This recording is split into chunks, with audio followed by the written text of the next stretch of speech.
आयुष्य बदलणारा धडा. मित्रांनो, जेव्हा तुमच्या आयुष्यात संकट येतं, खूप प्रॉब्लेम्स येतात, तेव्हा तुम्ही काय बनता? तुम्ही बटाटा बनता, अंडे बनता की कॉफी बनता? आता तुम्ही म्हणाल, मी असं का बोलत आहे? तर आजच्या कथेत हे एक असं उदाहरण आहे जे तुम्हाला शिकवेल की परिस्थिती तीच असते, पण परिणाम वेगळा का असतो.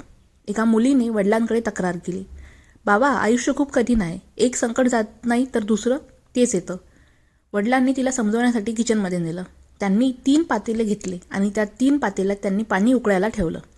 एका पातेल्यात बटाटा टाकला, दुसऱ्या पातेल्यात अंडे टाकले आणि तिसऱ्यात कॉफी बीन्स टाकल्या आणि 20 मिनिटे ते उकळू दिलं. नंतर वडिलांनी मुलीला विचारलं, काय झालं बाळा या पातेल्यांमध्ये, तुला समजलं का? मुलगी म्हणाली, नाही बाबा. मग बाबा तिला म्हणाले, बाळा, पहिल्या पातेल्यात बटाटा आपण टाकला, जो आधी कडक आणि मजबूत होता. तो उकळत्या पाण्यात गेल्यावर मऊ आणि कमजोर झाला. त्यानंतर आता दुसरं पातेलं बघ, यात आपण अंडे टाकले, जे आधी नाजूक होते, म्हणजे आतल्या द्रवामुळे ते नाजूक होते. ते उकळत्या पाण्यात गेल्यावर आतून कडक झाले.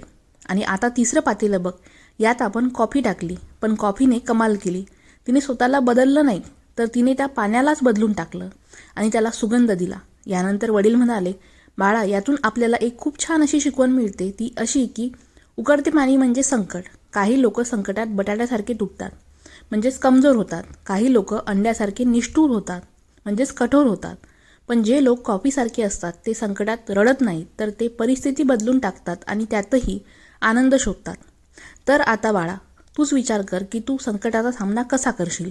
मुलगी अगदी हसून आणि आत्मविश्वासाने म्हणाली, बाबा, मला कॉफीसारखं बनायचं आहे. कोणतेही संकट आले तरी मी त्याचा सामना करणार आणि त्या परिस्थितीला बदलणार. मित्रांनो, या कथेतून खूप सुंदर असा बोध घ्यायला मिळतो, तो असा की संकटाने तुम्हाला तोडायचं की तुम्ही संकटाला बदलायचं, हे तुमच्या हातात आहे. तुम्ही कोण आहात हे मला कमेंट करून नक्की सांगा. बटाटा आहात की कॉफी आहात? चला तर मग भेटूया पुढच्या कथेमध्ये लवकरच.